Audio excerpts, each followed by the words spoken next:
வணக்கம் வணக்கம் எனது ஜோதிட பெரியோர்களே, வாடிக்கையாளர்களே, நண்பர்களே. நேற்று ஒரு அம்மா சொல்கிறாங்க, நீங்கள்லாம் ஜோதிடம் சொல்ல வந்தீங்கன்னா உங்களுக்கு கர்மா பலன்கள்லாம் தொடரும், அதனால் நீங்கள்லாம் ஜோதிட பலன்கள்லாம் சொல்கிறதுக்கு வரக்கூடாது, ஜோதிடம் படிக்கக்கூடாது அப்படின்னு ஒருத்தர் சொன்னதாக என்கிட்ட சொன்னாங்க.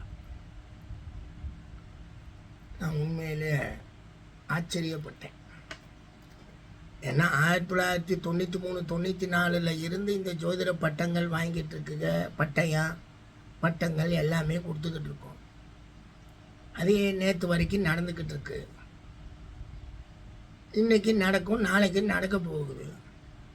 இல்லை வர்றவங்க எல்லாரையும் ஜாதகம் கொண்டு வாங்க, உங்கள் ஜாதகத்தை உங்களுக்கு கர்மா பலன் தொடருமா தொடராதான்னு சொல்லி நாங்கள் எதுவும் உள்ளே வரும்போதே அவங்க ஜாதகத்தை பார்த்துட்டு சேர்த்து அவங்களுக்கு பட்டங்களை கொடுக்குறோமா, இல்லாட்டி அவங்களையும் போய் தொழில் பண்ணக்கூடாதுன்னு ஏதாவது சொல்லிட்டு போகிறோமா? ஜோதிடம் யார் வேணாலும் படிக்கலாங்க. ஒரு ஜோதிடத்தில் ஒரு முரண்பாடான ஒரு கூட்டம் கையில் வச்சுருந்தாங்க, நம்ம தான் ஜோதிடம் சொல்லணும்னு சொல்லி. இன்றைக்கி அவங்கெல்லாம் பரிகாரம் பண்ணிக்கிட்டு தெரிவாங்க. நம்ம மக்கள், பயந்த மக்கள், அவங்ககிட்ட போய் பரிகாரம் பண்ணாதான் சரியாக இருக்கும்ட்டு போய் பரிகாரம் பண்ணி பாவம் அவங்கள தூங்க விட மாட்டாங்க. வெள்ளை கோயிலில் இருந்தெல்லாம் ஒருத்தர், ஒரு பெரிய ஆள், பரம்பரையாக செஞ்சுட்டு பரிகாரம் பண்ணிட்டு வந்தாலும் கூப்பிட்டு என்கிட்ட அழுகிறார். ப்ரொஃபஸர் நீங்கள்லாம் நல்லா இருக்கிறீங்க, காலையில் எந்திரிக்க முடியல ப்ரொஃபஸர், வீட்டில் கோடிக்கணக்கில் சொத்து இருக்குது ப்ரொஃபஸர், ஆனால் பரிகாரம் பண்ணணும், இந்த பாவத்தை என்னால் செய்யவே முடியல ப்ரொஃபஸர்னு என்கிட்ட கேட்குறாரு. ஆக இந்த மாதிரியான ஒரு சில கூட்டங்கள் தங்களுக்குள்ளேயே இந்த தொழில் இருக்குனுங்கிறதுக்காக நடந்ததை சொல்கிறேன்னு சொல்லி உங்கள் வீட்டில் நம்ம ஜாதகம் எழுத போகும்போது கேட்பாங்க இல்லையா, கூட பிறந்தது எத்தனை, ஆண் எத்தனை, பெண் எத்தனை, முன்னாடி யார், இல்லாட்டினா அப்பா கூட பிறந்தது என்ன, அம்மா கூட எதுக்கு இதெல்லாம் கேட்குறீங்க? நீங்கள் சொன்ன நேரத்தில் குழந்தை கரெக்டாக பிறந்திருக்கான்னு பார்த்து நாங்கள் சரியாக கணிச்சு ஜாதகம் எழுதணும்ல, அதுக்காக நாங்கள் கேட்குறோம் பாங்க. நம்ம மக்களும் கொடுத்துட்டு வந்துடுவாங்க. இதை துருவ கணிதம்னு முதல் பக்கத்தில் எழுதுவான், இல்லை கடைசி பக்கம், இல்லை நடுவில் ஜாதகத்துக்கு கீழே. இது திருநெல்வேலி சைடு, தூத்துக்குடி, கோயில்பட்டி இந்த பக்கமெல்லாம் பார்த்தீங்கன்னா 2 கட்டம் தான் ஜாதகம். இந்த சின்ன நோட்டில் எழுதி கொடுப்பாங்க. போட்டிருக்கிறது பூரா பொய், நடந்ததுன்னு இவங்கிட்ட கேட்டு வாங்கி அதை சந்தேக அந்த அவங்க துருவ கணித வார்த்தைகளில் எழுதிவான், பானிஷ் புடம்மா. அந்த ஒரு குரூப்பினர்கள் அவங்களுக்குள்ளேயும் இந்த தொழிலை கையில் வச்சுக்கணுங்கிறக்காக நடந்ததை சொல்கிறேன்னு சொல்லி, இது சரியாக இருந்தால் ஜாதகம் கரெக்டும் தான், இது சொல்ல முடியாமல் இருந்துச்சுன்னா அவன்கிட்ட போனால் இந்த ஜாதகம் தப்பாக எழுதியிருக்குமா. ஏன்னா அவங்களுக்கெல்லாம் ஜோதிடமே தெரியாதுங்க, ஆனால் ஏமாற்ற தெரியுங்க, முழுமையாக ஏமாற்றக்கூடிய மனிதர்கள். அது இந்த நாடின்னு சொல்லக்கூடிய கேடி ஜோதிடத்திலேருந்து எல்லா ஜோதிடமுமே ஏமாத்துறது தான். அதில் எதுவும் ஒன்றுமே குறை கிடையாதுங்க. நம்ம ஏமாந்துருக்கோம், இப்போவும் ஏமாந்துக்கிட்டு தான் இருக்கிறோம். என்ன செய்கிறது? 200 ரூபா ஜாதகம் பார்க்குறதுக்கு வாங்கினாருன்னா 2000 20,000 ரூபா வரைக்கும் பரிகாரம் சொல்லிடுவார், அந்த தோஷத்தை நிவர்த்தி பண்ணணும். இவர் தோஷத்தை நிவர்த்தி பண்ணோன்னே அங்கே நடக்காமல் போயிடுமா? தோஷம் இருக்குன்னா அது நடக்கத்தானே செய்யும். 8ஆம் வீட்டுக்கு இருக்க கோள்களை தோஷம் நிவர்த்தி பண்ணுறேன்னு அதை 9ஆம் பாவத்துக்கு கொண்டு வந்துட முடியுமா? இதெல்லாம் நடக்கிற காரியமா? இந்த குரூப்பு ஏமாத்தின குரூப்புகள் வந்து ஆகா நாங்கள் பரம்பரை ஜோசியம், நாங்கள் பரம்பரையில் அவங்களுக்கெல்லாம் ஜோசியம் தெரியாது. ஏன்னா ஜோதிடம் முழுவதும் சான்ஸ்கிரிட், சமஸ்கிருதம் எப்படி தெரியும்? தமிழே படிக்க தெரியாது, அப்புறம் எங்கிட்டு படிக்க விடலை அவங்கள, அப்புறம் எங்கிட்டு வடமொழி தெரியும்? அதனால் அதெல்லாம் சொல்லி ஏமாத்தினவங்க இன்றைக்கி நீங்கள் உங்களை மாதிரி புது ஆளுகள்லாம் ஜோதிடம் படிக்கணும்னு வரும்போது உங்களை என்னத்தையாவது ஏவி விடுறது தான். ஜோதிட பலன் சொன்னீங்கன்னா கர்மா பலன் வரும், ஏன் உங்களுக்கு வராதா? அந்த கர்மா பலன் அவங்களுக்கு வராதா? அப்புறம் சொல்கிறவனுக்கெல்லாம் வராதா? எனக்கு என்ன கர்மா பலன் வந்திருக்கு? கிட்டத்தட்ட பேராசிரியர், நான் தான் தமிழகத்தின் முதல் பேராசிரியர், ஜோதிடத்துறையினுடைய தலைவர், ஜோதிட பாடங்கள் எடுத்து எல்லாரையும் படிக்க வச்சேன். ஒருத்தர் சொன்னார், ஒரு பெரிய ஜோதிடர்னு ஏமாற்றிட்டு இருந்தார் அந்த காலத்தில். அவர் என்ன சொல்கிறாருன்னு கேட்டிங்கன்னா, ஜோதிடர்கள் பிறக்கிறார்கள், அவர்கள் உருவாக்கப்படுவதில்லைன்னாரு. அப்புறம் நான் தான் சொன்னேன், ஜோதிடர்கள் உருவாக்கப்படுவாங்க, பிறக்கிறதெல்லாம் கிடையாது, பிறப்பிலிருந்தே வரும். அது ஒரு ஏமாற்று வேலை தான்.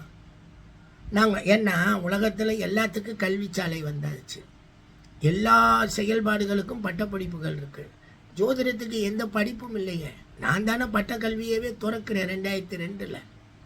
அப்படிங்கிறப்ப எது ஜோதிடம் வந்ததோ கிட்டத்தட்ட 2000 வருஷமோ 2500 3000 வருஷம் இருக்கும். கொஞ்சம் கொஞ்சமாக கண்டுபிடிச்சி கொஞ்சம் கொஞ்சமாக வந்து இந்தியாவுக்குள்ளே வரும்போது கிபி 500 புக்கு எழுதுகிறாங்க. சான்ஸ்கிரிட்டில் தான் எழுதுகிறாங்க. அதை எழுதினவங்களும் வந்து தங்கள் பேரை ஒவ்வொருத்தவங்க சொல்லியிருக்காங்க, ஒவ்வொருத்தவங்க ரிஷிகள் பேரில் எழுதி வச்சுட்டு போயிருப்பாங்க. அதனால் உடனே ரிஷி சொன்னாருன்னு சொல்லி சொல்கிறப்ப இந்த புக்குகள்லாம் வந்து 16ஆம் நூற்றாண்டில் இங்கே நாயக்கர்கள் தமிழகத்தில் ஆட்சிக்கு வந்த பின்னாடி இருக்கக்கூடிய மடங்களை உருவாக்கி மடத்துக்கு பஞ்சாங்கங்களை எழுத தெலுங்கர்கள்னு சொல்லக்கூடிய அந்த தெலுங்கு பிராமணர்களை கொண்டுட்டு வந்து கொடுத்து பஞ்சாங்கம்னா 5 அங்கம், திதி வார நட்சத்திர யோக கரணம், அதை மட்டும் எழுதுறதுக்கு கணிக்கிறதுக்கு சொல்லி ஒரு பஞ்சாங்கத்தை உருவாக்க சொல்கிறாங்க. அவங்களும் உருவாக்குறாங்க. அப்புறம் அது உருவாக்கி அது ஒரு தடவை தானே, வருஷத்துக்கு ஒரு தடவை அது ஒரு வேலையை முடிச்சுட்டு அடுத்த வேலைக்கு எங்கே போகிறாங்க. சரி, இப்போ சான்ஸ்கிரிட் புக்கில் ஜோதிடத்தை கொஞ்சம் படிப்போம் வைப்போம்ட்டு போகிறப்ப அதை படிக்கிறாங்க. அவங்க கொஞ்சம் முடிஞ்ச அளவுக்கு ஜோதிடம் சொல்லி பார்க்குறாங்க. முடியலைன்னு அவங்க இன்னும் வேறு நூல்களை எடுத்து அவங்க ஜோதிடத்தை உருவாக்கும் போது அவங்க பஞ்சாங்கத்தில் இந்த கோள்கள் நிலைகளை எல்லாம் எழுதுவோம்னு சொல்லி கொஞ்சம் கொஞ்சமாக உருவாக்குறாங்க. முதல்ல வெறும் பஞ்சாங்கம் தான், 5 அங்கம், திதி என்ன, வாரம் என்ன, நட்சத்திரம் என்ன, யோகம் என்ன, கரணம் என்ன. சரி, அவங்க வந்ததுக்கு முன்னாடி நம்மகிட்ட அந்த கணக்கு தமிழங்கிட்ட இருக்குன்னா ஒரு கணக்கும் கிடையாதுங்க, பூரா போய் சொல்கிறாங்க. 16ஆம் நூற்றாண்டுக்கு பின்னாடி 17 18 19ஆம் நூற்றாண்டில் தான் தமிழர்களுக்கு இந்த 60 வருட சுற்றுன்னு சொல்லக்கூடிய பிரபாவதி சுற்று வருடம் வருது. அந்த பிரபாவதி சுற்று வருடத்தை கணக்கு பண்ணி நாங்கள் இன்றைக்கி பின்னாடி 2000 வருஷத்துக்கு பின்னாடி இருந்தே நாங்கள் என்ன தேதி என்ன நட்சத்திரம்லாம் கணிச்சிட்டோம். அதை வச்சு ஒரு ஆள் என்ன சொல்கிறா, ஒரு ஆர்கியாலஜி டிபார்ட்மெண்ட்டில் ரொம்ப பெரிய மனிதர், அவர் ராஜராஜ சோழன் இந்த தேதியில் பிறந்தாருன்னு சொல்லி அவர் ரெக்கார்டு வைக்கிறார். மனசுக்குள்ளே கொஞ்சம் கஷ்டம்தான். அப்படிலாம் கிடையாதுங்க. எந்த ஒரு கல்வெட்டுலேயுமே காலக்கணிதமெல்லாம் தமிழனுக்கு கிடையாது. அப்புறம் எங்கிட்ட பரம்பரையாக ஜோசியம் சொல்கிறது அதெல்லாம் ஒன்றும் கிடையாது. ஜஸ்ட் ஒரு 150 வருஷம் 200 வருஷம் இதுக்குள்ளே தான் எல்லா கதையும் இருக்குது. இந்த நாடி ஜோதிட கேடிகளை எல்லாம் பார்த்தீங்கன்னா புக்கு எழுதியிருப்பாங்க. பூரா நீங்கள் போனால் உங்களுக்கு தகுந்த மாதிரி பொய் சொல்கிறத தவிர வேறு எதுவுமே கிடையாது. பொய் சொல்வதில் விற்பனர்கள். நீங்கள் இந்த ஜோதிடத்தை படிச்சிட்டிங்கன்னா உண்மை உங்களுக்கு தெரிஞ்சிட்டா அவங்க செய்கிறதெல்லாம் பொய்ன்னு தெரிஞ்சுக்குவீங்கள்ல. அதனால தான் உங்களை சொல்ல விடுறதே கிடையாது, உங்களை படிக்க விடக்கூடாது. என்னத்தையாவது ஏற்றி விடுறது, கர்மா தொடரும், அது தொடரும், இந்த பலன் தொடரும். எந்த கர்மாவும் எங்கேயும் தொடராதுங்க, எதுவுமே கிடையாது. அதெல்லாம் பொய்யுங்க. சமயங்கள் அப்படின்னா மதங்கள் ரீதியாக சொல்லப்படக்கூடிய கருத்துக்கள் அனைத்துமே அது நம்பிக்கைக்குரியதே தவிர அது நமக்கெல்லாம் நடக்காதுங்க. கொலை செஞ்சால் உனக்கு பாவம் தொடரும், உன் பிள்ளைகளுக்கு தொடரும்ன்ற அமைப்பில் எல்லாம் ஜென்மம் ஜென்மமே கெட்டு போயிடும், உங்களுடைய வம்சாவிருத்தியே கெட்டு போயிடும்னா யாராவது கொலைகாரன் கொலை பண்ணுவானாங்க? நாங்கள் இது கொலைகாரன் ஏன் கொலை பண்ணுறான்? அவனுக்கு கிடைக்கல, அவனுக்கு உண்டான அமைப்புகள் நடக்கலை, அவன் கொலை செஞ்சிட்றான். அவனுக்கு உண்டான தண்டனை அனுபவிச்சுட்டு அவன் போயிடுறான். அவனை கேட்டால் அவன் பங்கில் என்ன சொல்கிறான், நான் கொலை செஞ்சது நியாயம், என் சைடில் நீங்கள் இருந்தீங்கன்னா நீங்களும் கொலை செய்வீங்கன்னு அவன் தன்னுடைய கொலையை நியாயப்படுத்துவான். அது சரியா தவறா அப்படிங்கிறது நம்மளுடைய சட்டப்பிரிவுகள் அவங்க பேசுவாங்க, அது வேறு. ஆனால் சமய நம்பிக்கையில் நீங்கள் இதெல்லாம் செஞ்சால் உங்களுக்கு கர்மா தொடரும், அது தொடரும். எந்த மண்ணாங்கட்டியும் தொடர வேணாம். செத்து போனவன் எவனும் இங்கே போகிறேன்னு சொல்லிட்டு போகல, முக்தி அடைஞ்சான்னு சொல்லி முக்தினா என்னான்னு தெரியாதவன் தான் முக்தியை பற்றி பேசுகிறான். முக்தியாவது மக்தியாவது அதெல்லாம் நமக்கு வேண்டாங்க. கர்மா பலன், வெங்காய பலன் அதெல்லாம் ஒன்றுமே கிடையாது. இங்கே இருக்க பார்த்தீங்களா, நீங்கள் இன்றைக்கி என்ன செய்கிறீங்களோ அது நாளைக்கு உங்களுக்கு திரும்ப, அவ்வளோதானே. இந்த ஜென்மத்துக்கெல்லாம் தரும். அதனால் இந்த தொழிலெல்லாம் பண்ணாதீங்க, பொய்யுங்க. ஜோதிடம் கண்டிப்பாக நீங்கள் பண்ணணுங்க. ஜோதிடம் கண்டிப்பாக நீங்கள் படிக்கணுங்க.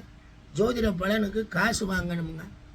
இப்போ கூட ஒருத்தர் சொல்கிறாரு, சார் நான் ஜாதகம் பார்க்குறேன், ஆனால் எனக்கு நீங்கள் நடந்ததில் 1 2 சொல்லிட்டீங்கன்னா தான் நான் நம்பி நீங்கள் நடக்க போகிறத நான் பேசுவேன் அப்படின்னாரு.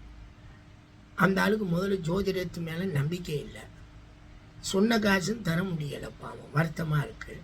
அப்புறம் எதுக்கு இதில் போய் நடந்ததை சொல்லுங்கன்னா எப்படி சொல்ல முடியும்? இங்கே என்ன, நீ போய் காரில் போய் விழுந்துட்டேன் நான் சொல்ல முடியும், இல்லை நீ ராக்கெட்டு விட்டு செத்து போயிட்டேன் நான் சொல்ல முடியும். 8ஆம் பாவம் வேலை செய்யுதுன்னா வழக்குகள் சங்கடங்கள் வரும், வருத்தங்கள் வரும், தடைகள் வரும், ஏமாற்றங்கள் வரும், அவமானங்கள் வரும், கொலைகள் வரும், தற்கொலைகள் வரும், கஷ்டங்களை மொத்தமாக அனுபவிக்கக்கூடிய அமைப்புன்னு சொல்லி ஒரு திசைக்கே சொல்லலாம். அதில் இந்த மாதிரி சம்பவங்கள் வந்து வந்து தானே போகும். இவர் என்ன போய் தடுக்க போகிறாராமா? 20 வருஷம் சுக்கிர திசையில் 8ஆம் பாவத்தை தொடக்கூடிய திசையாக அது இருக்கும்போது இவ்வளவு பிரச்சனை நடக்குதுன்னா, அந்த 20 வருஷத்தில் 9 புத்தி இருக்குது. ஒரு புத்திக்குள்ளே 9 அந்தரம், ஒரு அந்தரத்துக்குள்ளே 9 அந்தராந்தரம், ஒரு அந்தராந்தரத்துக்குள்ளே 9 சூட்சுமம்னு இப்படி வரிசையாக பிரிக்கலாம். அப்படிங்கிறப்ப ஏதாவது ஒரு இதில் 8க்கள் நிறையா சேர்ந்துச்சுன்னா அந்த நாட்களில் எதிர்பாராத விபத்துகள், சங்கடங்கள், வருத்தங்கள், துன்பங்கள், துயரங்கள், அவமானங்கள் வரும். இதை நம்ம பொதுவாக சொல்லிட்டு போயிடுவோம்னா எப்படி எல்லாம் கேட்க. இன்னும் ஜோதிடத்தில் எதிர்கால பலன்களை நாங்கள் என்ன சொல்கிறோம்? பணம் வரக்கூடிய டைமா, பணம் வரக்கூடிய டைம், அறிவு வரக்கூடிய டைமா, அறிவு வரக்கூடிய டைம், புகழ், அந்தஸ்து, மதிப்பு வரையறக்கூடிய எல்லாருமே கலெக்டர் ஆஃபீஸில் வேலை பார்க்குறாங்க. கிட்டத்தட்ட போனீங்கன்னா ஒரு 100 பணியாளர்கள் அங்கே இருக்கிறாங்க. 100 பணியாளர்களும் அவரவர் ஸ்டேட்டஸில் அழகாக தங்களுடைய பணிகளை செஞ்சுக்கிட்டு இருக்காங்க. ஒருத்தர் பியூனாக இருப்பார், ஒருத்தர் பெரிய ஆளாக இருப்பார், அப்படியே போகுதுன்னு வைங்க. இந்த 100 பேரில் யாராவது ஒருத்தருக்கு கலெக்டர் என்ன பண்ணுவார்னா பரிசு கொடுப்பார். என்னான்னு கேட்டீங்கன்னா, நீங்கள் செய்த பணியில் நீங்கள் சிறப்பாக செய்ததால் உங்களுக்கு இந்த பரிசு வழங்கப்படுகிறதுன்னு எல்லா 100 பணியாளர்களையும் உட்கார வச்சு அவர் கொடுக்குறாரு. அது எதனால்? அவருக்கு பட்டம் பெற வேண்டிய 10ஆம் பாவம் வேலை செய்யும், மதிப்பு மரியாதை பெற வேண்டிய 10ஆம் பாவம் வேலை செய்ய அவருக்கு அந்த பரிசை கொடுக்குறாரு. பதவியால் கொடுக்கல, தனக்குண்டான பணியில் பட்டம் பெறுகிறார். அதே மாதிரி தனக்குண்டான பணியில் அவமானப்பட்டு சஸ்பெண்ட் ஆகிறார். எதனால்? 8ஆம் பாவத்தினால. யாராவது ஒருத்தருக்கு அதுவும் நடக்கும். ஆக இதை எப்படி பார்க்கணுங்கிறது தெரியலைங்க. ஜோதிடம் 100% உண்மைங்க. ஜோசியர்கள் எப்படின்னு அவங்கவுங்க நீங்கள் உங்கள் முடிவு. 4 ஜோசியரை பார்த்துட்டு என்கிட்ட கேட்குறாரு. நான் சொல்லிட்டேன், நீ பார்த்த 4 ஜோசியருமே ஜோசியம் கிடையாதுயா. ஜோதிடம்ங்கிற பேரில் 1 ரூபாய்க்கு 2 ரூபாய்க்கு 1000 ரூபாய்க்கு 10,000 ரூபாய்க்கு படிச்சுட்டு ஏமாற்றிக்கிட்டு இருக்கக்கூடிய ஒரு கூட்டத்தில் இவன் போய் படிச்சுட்டு இவனுக்கு என்ன தெரியும்? 4 கேள்விக்கு பதில் தெரியாது. நாங்கள்லாம் எல்லாத்தையுமே சொல்லி கொடுக்குற அளவில் நாங்கள் பல்கலைக்கழகத்தில் பாடம் எடுத்து வச்சுருக்கிறோம், பூராமே நடத்தி வச்சுருக்கிறோம். எனவே ஜோதிடம் யார் வேணாலும் படிக்கலாங்க. ஜோதிடர்கள் உருவாக்கப்படுகிறார்கள், பிறப்பதில்லை. உங்களுக்கு புதன் நல்லா இல்லை, நீங்கள் ஜோசியர் இல்லை, அதெல்லாம் தப்புங்க. யார் வேணாலும் ஜோதிடம் படிக்கலாம். அந்த ஜோதிடத்தில் திறமையாக வரக்கூடியவர்கள், திறமையற்று இருப்பவர்கள், நடுத்தரம், குறைவு, இப்படித்தான் இருக்கும். எல்லாரும் நீங்கள் இப்போ கலெக்டர் ஆஃபீஸில் போனீங்கன்னா எல்லாருமே பட்டதாரிகள். எல்லா பட்டதாரிகளுமே அந்த உயர்ந்த நிலையில் இருக்காங்களா? ஐஏஎஸ்ங்கிறது ஒரு இளங்கலை பட்டம் தான். அது ஒரு முதுகலையோ அது ஒரு முனைவர் பட்டமெல்லாம் கிடையாது. அது ஒரு கிராஜுவேஷன். அந்த கிராஜுவேஷனில் இருக்கிறவர் கலெக்டராக இருக்கவர். அந்த கிராஜுவேஷனை இங்கே யாருமே போய் படிக்கலை. மற்றவங்கெல்லாம் ஒரே கிராஜுவேஷனில் அவங்கவுங்க வேலையை செய்கிறாங்க. அதுக்காக எல்லாமே ஒன்று, எல்லாருமே ஒன்று, அதெல்லாம் கிடையாது. ஒவ்வொன்றும் ஒவ்வொரு நிலையில் அது தன்மையில் அது நிற்கும்.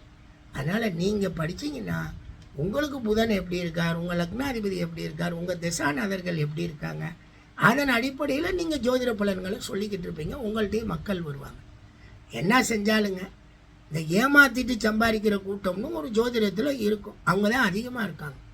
இந்த கொடுமுடி பக்கமெல்லாம் போனீங்கன்னா பரிகாரத்துக்கு கூப்பிட்றதுக்குன்னே ஒரு கூட்டம் இருக்கும். அந்த பரிகாரம் ஏன்னா வேறு வழி இல்லை. பொய்யே சொல்கிறோம், வயிறு வளர்த்தாகணுமே, எதையோ ஒன்று சொல்கிறோம். நான் தான் அதை பொய்யுங்கிறேன். அதை செஞ்சுட்டு நல்லா இருக்குன்னு சொல்கிற சில ஆளுகள் இருப்பாங்க. ஏன்னா காலம் மாறுறப்ப செஞ்சுட்டு வந்த பரிகாரத்தினால காலம் மாறும்போது அது நல்லா இருக்குன்னா பரிகாரம் பண்ணிட்டு எனக்கு நல்லா ஆச்சுன்னு இருக்கவங்கள அதை காக்கா உட்கார பணம் பழம் விழுந்தோம்ன்ற அந்த கதையில். அதனால் இதை நான் நினைக்கிறது உங்களுக்கு என்ன, நான் சொல்கிறது என்ன அப்படின்னு கேட்டிங்கன்னா, யார் வேணாலும் படிக்கலாம். ஜோதிடர்கள் உருவாக்கப்படுகிறார்கள், பிறக்கப்படுவதில்லை. சரி, நீங்கள் அவங்க சொல்கிறபடி ஜோதிடர்கள் பிறந்தாலுமே ஜோதிடர் உருவாக்கவும் படுகிறார்கள். பிறக்கப்படுவதுனால அந்த வம்சமாக பூரா அட்டர்கள், பூரா அறவேக்காடுங்க. சில விஷயங்களை கேட்டால் நம்மகிட்டே கேள்விக்கு மேலே கேள்வி கேட்பாங்க. கேள்வி கேட்டால் கேள்விக்கு இன்னொரு கேள்வியே பதிலாக வரும். அப்போ தான் சிரிப்பு வரும். தெரியாது, முழுமையாக ஜோதிடம் படித்தா தானே. நான் தான் சொல்கிறேன், எவ்வளவோ வீடியோ போட்டிருக்கேன், எனக்கு ஜோதிடம் தெரியும். நான் சொன்ன வீடியோவை மறுத்து பேசுகிறாங்க யாராக இருந்தாலும் வாங்க, அவங்களுக்கு அந்த 10 லட்சமோ 20 லட்சமோ போட்டிருப்பேன், தர்றேன், எனக்கு விளக்கம் கொடுத்துட்டு போங்க. யாரும் இல்லை. பட் ஒரு ஜோதிடத்தில் எதிர்கால பலன்கள் நடக்கலையா? நடக்கும். அழகாக வீடியோ பண்ணியே கொடுக்கணும். பயப்படாதீங்க, எல்லாரும் படிக்கலாம் ஜோதிடம். அது அவங்கவுங்களுடைய அறிவை பொறுத்தது, அவங்கவுங்களுடைய வாய்ப்பை பொறுத்தது. நாங்கள் எங்கள் பொம்பளை ஆளுக்கு ஜோதிடம் சொல்லக்கூடாதுன்னு ஒருத்தர் சொல்கிறாங்களா? எத்தனை பொம்பளை ஆளுகளுக்கு நாங்கள் டிகிரி கொடுத்துருக்கோம், எத்தனை பேர் சொல்லிக்கிட்டு இருக்குங்க, எத்தனை பேர் வாத்தியார் வேலையெல்லாம் வேறு பார்த்துக்கிட்டு அது பொழுது தனக்கு தெரிஞ்சது அவ்வளவுதான், அதெல்லாம் ஆய்வு செஞ்சு ஓடிக்கிட்டு இருக்காங்கல்ல. அதனால் தயவு செய்து அனைவருக்கும் ஜோதிடம் வரும், அனைவரும் ஜோதிடம் படிக்கலாம். சிக்கல்கள்லாம் பற்றி கவலைப்படாங்க. ஃபியூச்சர் என்னன்னு ஒரு குழந்தை பிறந்தோடனே குழந்தை ஜாதத்துக்கு நீங்கள் ஃபியூச்சர் ப்ரெடிக்ஷன்ஸ் தான் கொடுப்பீங்க. ஒரு வருஷத்தில் எழுதுகிறாங்கன்னா அந்த குழந்தையினுடைய தன்மைகள் எப்பப்போ கெட்ட கால திசை வருது, எப்பப்போ நல்ல கால திசை வருதுன்னு நீங்கள் சொல்லத்தான் போகிறீங்க. அதுதான் எல்லாருக்கும் சொல்லணும். கேட்குறப்ப எப்படி அடேங்கப்பா இருக்கட்டும், அவனுக்கு தெரிஞ்ச அடிப்படையில் தானே அவங்கவுங்க வினாவு வரும். அதனால் கர்மா பலன், மண்ணாங்கட்டி பலன், அந்த சமய அடிப்படையில் ஏற்படக்கூடிய அச்சங்கள் எதுவுமே கிடையாது. இது வெறும் கால்குலேஷன்ஸ். அதை வச்சுக்கிட்டு ஒரு ஆர்ட் மூலமாக கால தேச வர்த்தமானம், ஜாதி மத நிரபேதம், யுக்தி சுருதி அனுபவத்தில் ப்ரிடிக்ஷன் கொடுக்குற ஒரு கலை, அவ்வளவுதான். இதில் வேறு ஒன்றும் எவன் தலையெழுத்தி நல்லதை கெட்டதாவோ கெட்டதை நல்லதாவோ நம்மளால் மாற்ற முடியாது. இருக்கிறத அப்படியே சொல்லிட்டு போகலாம். எனவே வாங்க, யாரும் படிக்கலாம். நன்றிங்க.